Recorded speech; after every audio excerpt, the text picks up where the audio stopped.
Hello, welcome to Bold Women Lawyers Spotlight. I'm really glad to have you here today. I'm Sharon Christie, founder and CEO of Bold Women Lawyers. And we have a great guest with us today, Lisa Michelle Smith. Lisa is going to tell us all about how to deal with conflict as lawyers, how to deal with that hamster wheel feeling as lawyers who are running our businesses. But first, let me tell you a little bit about her. Lisa is an award-winning resilience expert. I love that, resilience expert. I need some resilience. A speaker, a trainer, and a coach. She is passionate about teaching people how to use their minds more effectively to manage the challenges and the stressors of life and to achieve their goals without sacrificing values, relationships, self-care, or true happiness. Lisa, it's a pleasure to have you with us today. Thank you for coming. Thanks so much for having me today, Sharon. Yeah, it's my pleasure. I was so fascinated by the things that you talk about and the idea of having a life that is productive and fulfilling and filled with happiness too, because, I'm a lawyer. I've owned my own firm. I've loved doing that, but I know how stressful that can be. So I was really anxious to have you on to talk to us about some of the ways that we as lawyers and as non-lawyers, just in general, how we can deal with stresses. So I'm going to ask you to start with, as I said, one of the things I know you talk about is how to handle change, conflict, and uncertainty without burnout. And lawyers, day in and day out, are confronted with conflict. So can we talk about that a little bit and give us some tips on how we can handle that? Right, absolutely. Well, and there's such a thing as productive conflict and unproductive conflict.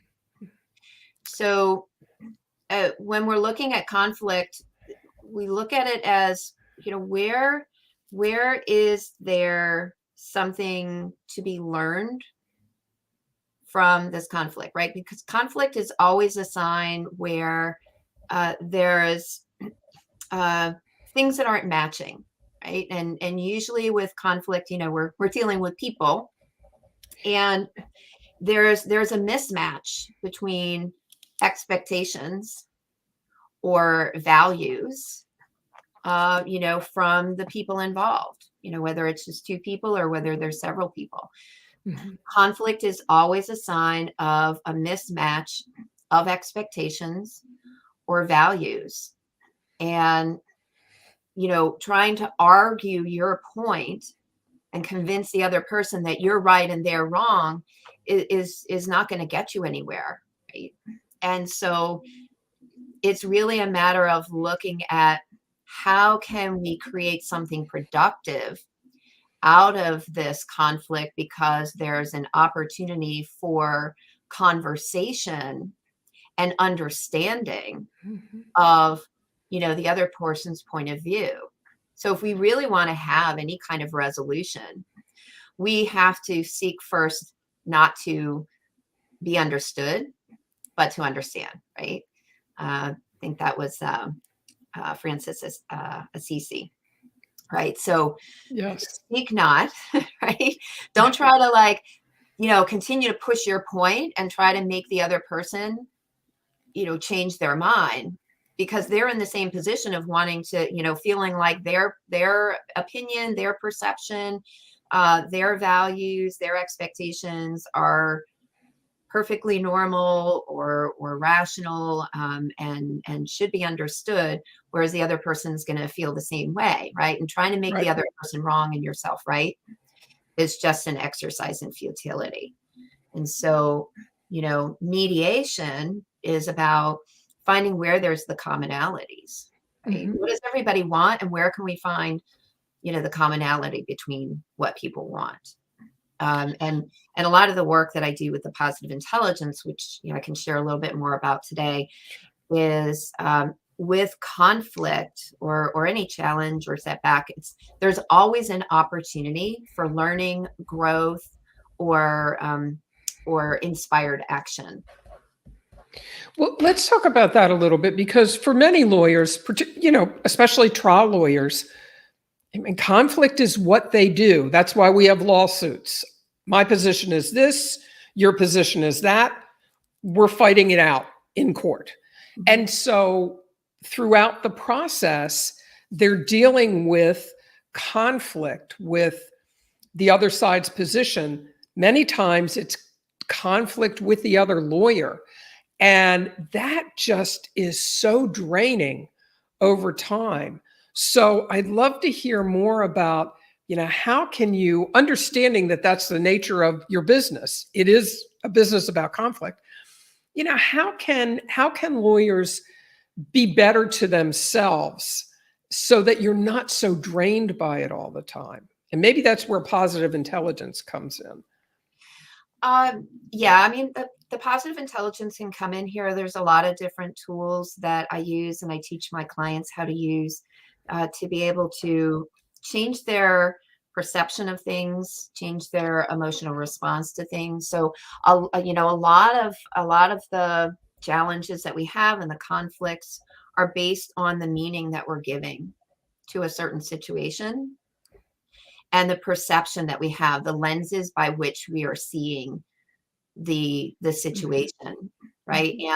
And again, oftentimes if we have a client who's hiring us to win for their position, then we have to put on the lens that they're right, and that there's something wrong with the other side, and we've got to prove that the other side is wrong. We've got to show how our side is righter than you know even the Exactly. other side.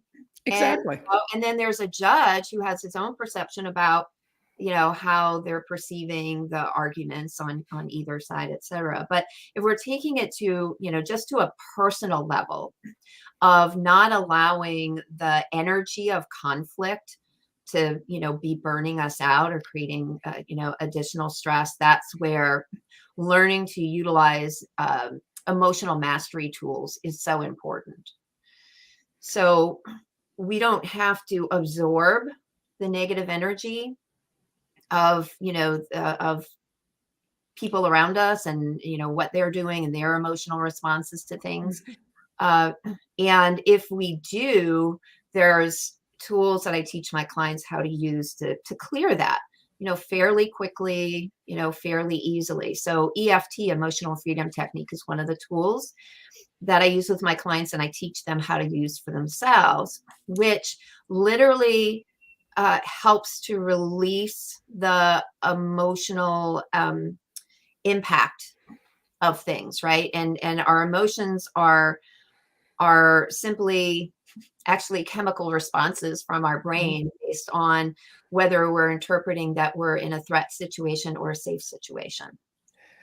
And that's such a great point because it's been my experience. This is one of the differences I see between men and women in the legal profession. Men can literally verbally duke it out with each other in court or in a deposition or in a setting related to a case. And then they'll walk outside of the courtroom and they are laughing and slapping each other on the back and let's go have a drink. And, they're buddies.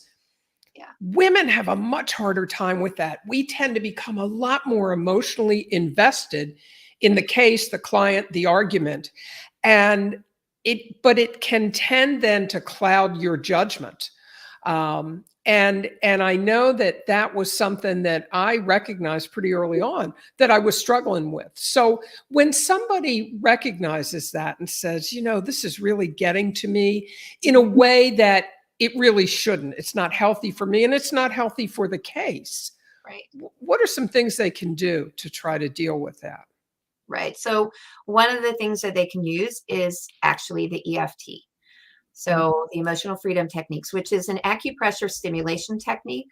You stimulate particular areas on the side of the hand, the fingers, the head and the face, and the upper body.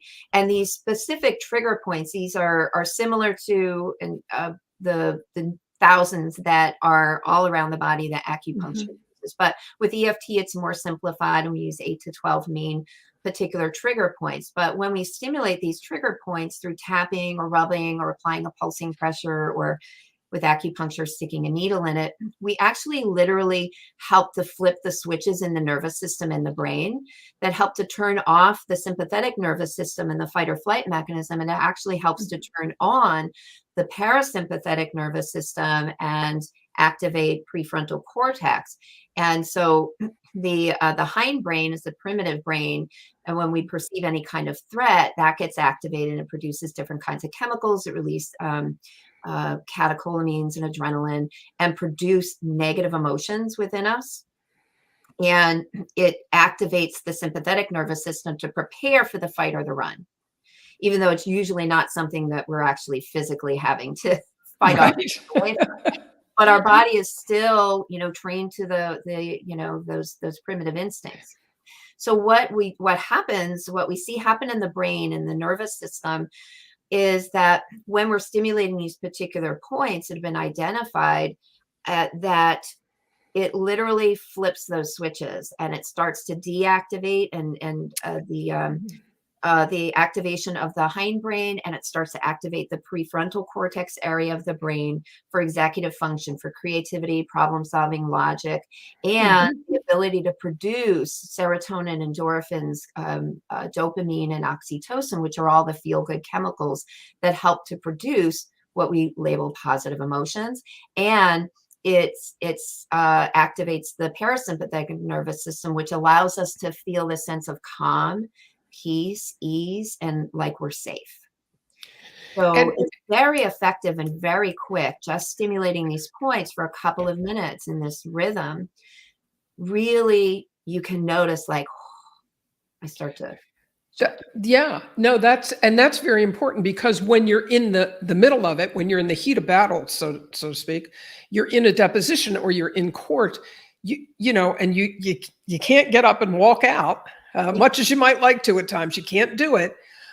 So this is a technique that you could implement right away to help bring the tension within yourself down. Yeah. And the other reason that becomes so important is, as you've indicated, when those primitive emotions, reactions are to the forefront, you're a lawyer, you got to be thinking on your feet, and your thinking is going to be very clouded unless you can bring that down. Yeah, because logic and reason, again, are activated from this area of the brain, not here. And so we actually literally get, our brain shrinks, our brain capacity shrinks, and tunnel vision comes in. Literally, our vision narrows. It's the old fight or flight mechanism. We're trying to narrow our vision to see our enemy, and not all these distractions around us.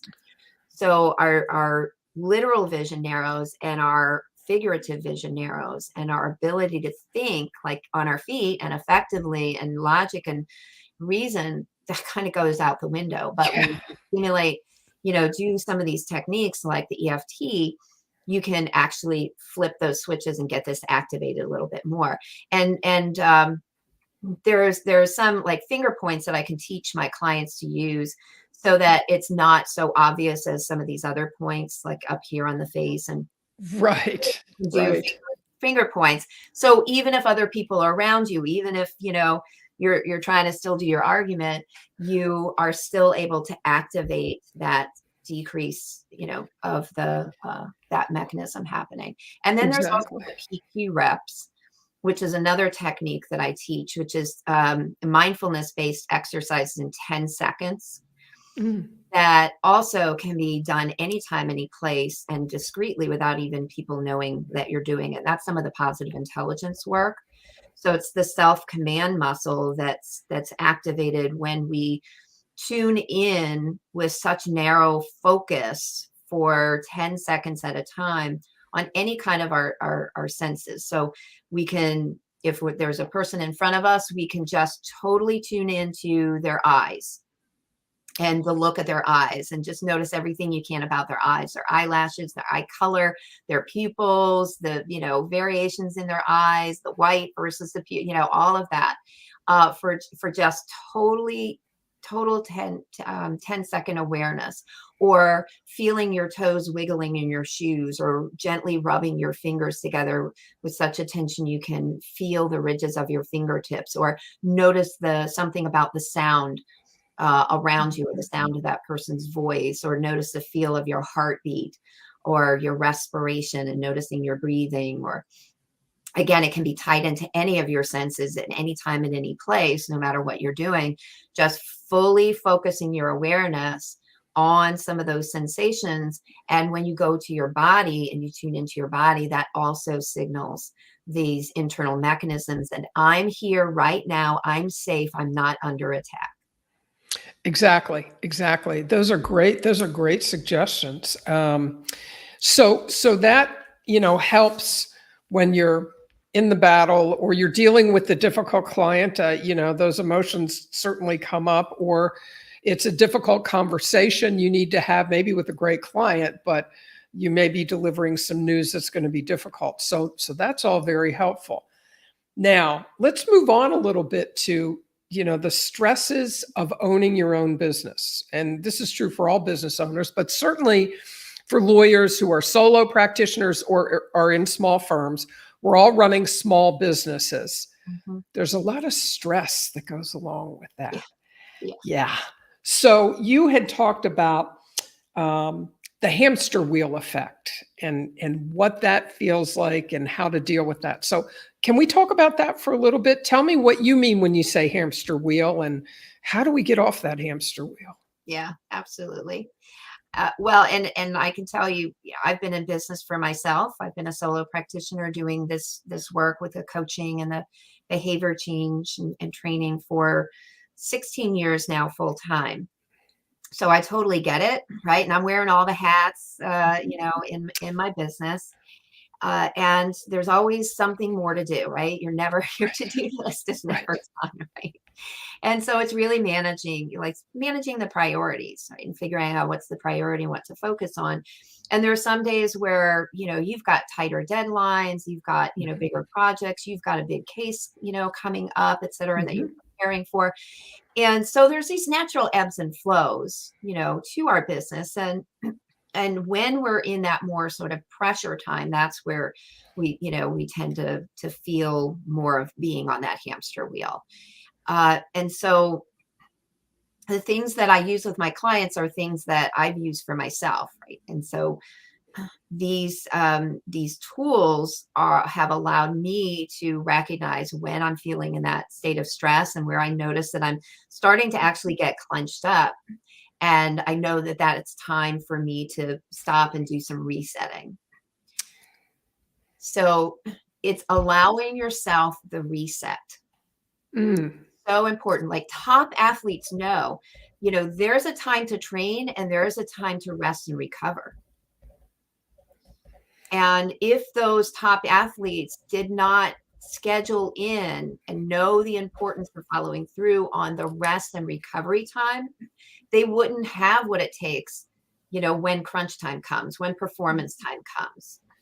So instead of telling yourself, I don't have time to rest, right? Or that's not as important as doing the work. Remind yourself that's an absolute lie, and all the research will prove to you that that's a lie. If you don't take time for rest and recovery, you'll burn yourself out physically, emotionally, mentally. So setting aside time and putting into your calendar a few minutes a day throughout the day, or an hour at the end of the day, or a half a day on the weekend, or so whether it's numerous small segments of time each day, or whether it's some less frequent but larger chunks of time, all of them are beneficial. None is necessarily better than the other. But until you learn and recognize that it's absolutely a must to have that recovery time and to build that in, you're going to continue to be on that hamster wheel, and you're going to continue to burn yourself out. And then you're not going to be productive. You're going to find yourself getting sick because you've suppressed your immune system for so long. When you're in that fight or flight mode, which is only designed to be used on occasion and for a short period of time, and we're activating it every single day and for long periods of time, our system shuts Doesn't work. down, our immune system shuts down, our digestive system shuts down, and then we get digestive issues, and then our brain starts to shut down, and we're not effective. We are more likely to make mistakes. We're less likely to be on top of our game. So sometimes you have to slow down to speed up. To speed up. It's interesting. I noticed for myself when I started working from home 100% of the time, as opposed to when I was in an office setting, I had a much greater tendency to just sit at the desk all day. Whereas when I was in an office setting, there were other people around. I would take breaks. I would naturally get up. I would collaborate with people or just chat with them. Just take those natural breaks. And when I realized that, I was like, why am I so incredibly tired at the end of the day and drained? Like I wouldn't be if I was in the office. And it came to me like, well, maybe it's because you're not even getting up from this seat. Yes. I mean, you're sitting here all day. Maybe it's the problem. Yeah. But Well, but I, movement does Mhm. affect our brain. So our physiology affects our psychology. If we're sitting all the time, we're not moving, our brain isn't getting as much oxygen, and we're not getting a change of environment, and Right. and different stimulus for our brain. If we're focused really, for a long time on the same kind of activity, our brain starts to, brain activity and capability starts to decrease. So it's like no more than 2 minutes at a time, of concentrated focus on the same type of activity. And Mhm. Pomodoro technique for Yeah. doing your tasks. Some Can you people, explain that for people who are not? I'm familiar with Pomodoro, but I'm not sure everybody is. yeah. So based on, again, the length of time that our brain can focus on something before it starts to diminish its capacity Mhm. is about 30 minutes, or about a chunk of 2 hours of really concentrated time. Mm. So it's with the Pomodoro technique is you set a timer for 25 minutes, and you do the task for 25 minutes. And when the timer goes off, you take the next 5 minutes to get up, move around, or do something different. If you're doing a strongly thinking task, you do something, creative or lighthearted, and vice versa. Yes. And then you reset it for another 25 minutes, do another 25-minute cycle, and then a 5-minute rest, and then another. And so you can do 4 cycles like that up to 2 hours. And then once you get to 2 hours, then you need to take a longer break, 30 minutes to an hour. And again, change your activity, change what you're thinking about, change your body movement, etc. And then that will allow your brain to start to reset back up on the up curve again, where you come back to it, and you're going to be much more effective. You're going to be less likely to make mistakes. You're going to be tapping more into your creativity and innovation centers. So, quick little thing, do the Pomodoro technique and see what kind of difference that can make for you. And I know we've all had that experience of I have to finish this task, this brief, this, whatever I'm doing. I'm going to sit here until it's done. And it takes forever. Yeah, you slow down. You don't realize. Exactly.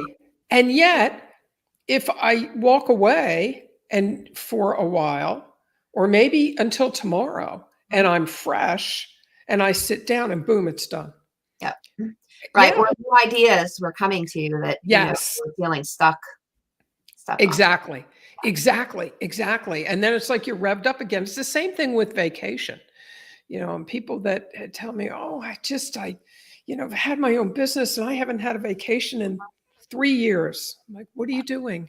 You Yeah. have to take that break because Mhm. it's unhealthy not to, but Right. it's also bad for business. Yeah, it's contributing to the Mhm. overall health of your business. But people look at Correct. the difference. It's taking away from my business. No, it's contributing to your business. You'll come back fresher, more energized Yep. with renewed, vim and vigor and excitement about your business when you can get away for a little bit. Or sometimes you reassess your values and go, I've been really working too much, or I'm taking on clients I really don't like working with, or whatever. When you have that distance, you can see things more clearly. And then, come back and say, I got to make some changes to, to some things. Exactly, and that's okay. That's okay to do, and sometimes I think people are afraid of that, but don't be afraid of it. That's how you move forward, Yeah. to look realistically and say, "Yeah, this is not going in the right direction," or "I'm not happy," right? "I don't Right. like these Right. clients. Why do I keep attracting them?" Exactly. But you When can you're in change it. business, it's not just to make money, hopefully, or to, to serve people. It's to create a sense of joy, because you're doing something Exactly. that you're passionate about or that you feel in purpose with. And if you're not feeling that anymore, then that's a sign for reassessment. Yeah, no, I totally agree, and I certainly had that experience over the course of my legal career, and, what I tell clients and other lawyers that I talk to now is, you know what?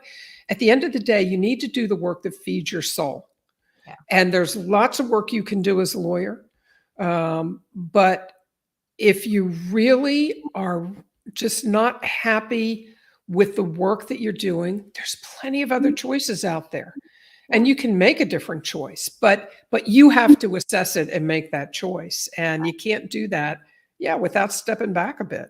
Right. Just like Yeah. you did, with your business, you got out of, practicing law and started to go in a new direction to help other, Mhm. female lawyers, to build their practice and to sidestep some of the, landmines you stepped on. Big time, big time. Yes, I'm here to help you not make all the mistakes I did, but, yeah, yeah, well, this has been great. Now, I know you've got I was gonna put it let me put this up. I know you've got a special, Yeah. link for us. Tell us a little bit about what you have here. Right. So I just touched briefly upon the positive intelligence work. Talked about Yes. PQ reps, those 10-second mindfulness-based exercises. But a lot of what we teach in the positive intelligence work is about the sage perspective. So we talked about that at the very beginning about conflict, right? So conflict is always an opportunity for learning and growth, and and innovative, thinking and inspired action. So when there's conflict, you can look at it as, what's the gift or opportunity that this conflict is presenting to me, right? So with positive intelligence, we teach that putting on a new lens of looking at every challenge, setback, disappointment, or failure is always an opportunity or gift Mhm. that's being presented to either gain more knowledge or resources that you didn't have before, because you have to get, how do I solve this? I got to get resourceful, right? So you know more now than you did before that situation happened, Correct. or you have new resources, you've met new people that can help you in the future, or it's an opportunity for growth, to stretch yourself, right? If there's no conflict, if there's no change, we're stuck and we're not growing. So Mhm. discomfort is a sign that you're growing. And so if you can look at it that way and say, how can I grow from this experience? What growth opportunities are here? Um, then the conflict can be a gift for you. And inspiration is, sometimes we get angry about something and then we can get inspired instead of staying stuck in that anger. How can this inspire me to help change laws, or to help change people's Mhm. minds, or to help, change a situation instead of just complaining about it or feeling like a victim about it? What can I do about it? How can I Right. initiate some change from it? Right. So that's the SAGE perspective that we teach. And within the positive intelligence, we teach about our saboteurs, our inner saboteurs. Mm. So there's 10. The main one is our judge, judging ourselves. Others are a situation is bad, wrong, or not good enough in some way. And then 9 accomplice saboteurs, like the hyperachiever. And that's a big one for high achievers, but hyperachiever is different than high achiever. Hyperachiever is taking it to extreme or using it in the wrong Ah. context. And controller and stickler, the perfectionist and the avoider and the victim and the hypervigilant. So all these different saboteurs are our particular style, and we have certain dominant styles. So the link there goes to a place where you can sign up to get sent the assessment, where you can take to find out what your particular saboteur persona or style is, the main ways that you sabotage yourself and your relationships. So you can gain insight about how that's affecting you, how it's affecting others around you, how it's affecting your business, and then how to identify it when it's happening and turn it around. So those saboteurs are not holding you back anymore and making things worse. You actually learn how to identify them, use the PQ reps to get out of them, and then transfer into the SAGE thinking, which is right here. Oh, interesting. Okay. I'm going to have to take that. And Yeah. create some real great insight for yourself. I can guess what some of my saboteurs are, but I'm going to take the test and see if I'm right. Great. But that's very cool. Okay, so the link is right there on the screen. It's a bit.ly link, bit.ly/PQSAB. And then Lisa, if all caps. Yep, all caps. PQSAB, all caps. Now, if somebody wants to get in touch with you, let me put up here. I'm going to put up your website. It's themindtrainingcenter.com. Is that right? Okay. And your email is lisa@themindtrainingcenter.com, right? Yep. Okay. So if somebody wants to get in touch with you to find out more about the work you do, if they're interested in that, what's the best way to do it? Go to the website or send you an email? What would be the best way? Usually go to the website because then you get a little bit better idea about all the things that I offer. Okay. I do personalized, professional coaching. I do group coaching. There's things about the positive intelligence program. So there's a lot of tools that I use. So going there helps people to learn a little bit more about me, my background, about the different things that I can offer. And then there's opportunities within that to set up a free consultation, to talk more about where your challenges are and which of these tools might be the best path for you to take. Okay, great. That is terrific, and I appreciate what you've taught us today. And I've put your link back up for the positive intelligence assessment that people can do and find out what their saboteurs are and how to deal with that. So, Lisa, this has been really wonderful. I really appreciate you coming. I know everybody's learned a lot today, and I hope those of you that are thinking, yeah, I need to know more about this, and I need to learn more about how to handle these conflict and tense situations, get in touch with Lisa. She can help you. Yeah. And thanks for all the work that you do as well, Sharon, with the female lawyers. Again, if you can help them to miss a lot of those landmines that you stepped on, that's such a great service. That's exactly right. And I apologize for the noise. They've come to blow away the leaves next to my house today. They picked today right now to do it. And so there's a little bit of noise in the background. I apologize for that. Well, it's good we're wrapping up. So exactly. So, well, thank you, Lisa. And I hope you have a great rest of your day. And everyone that's listening, make sure you go take the quiz, find out what your saboteurs are. And if you need more information about me and what I do, go to my website at boldwomenlawyers.com. Make sure you download my free solo success guide. You'll get a lot of marketing and management tips there. And everybody have a great rest of your day.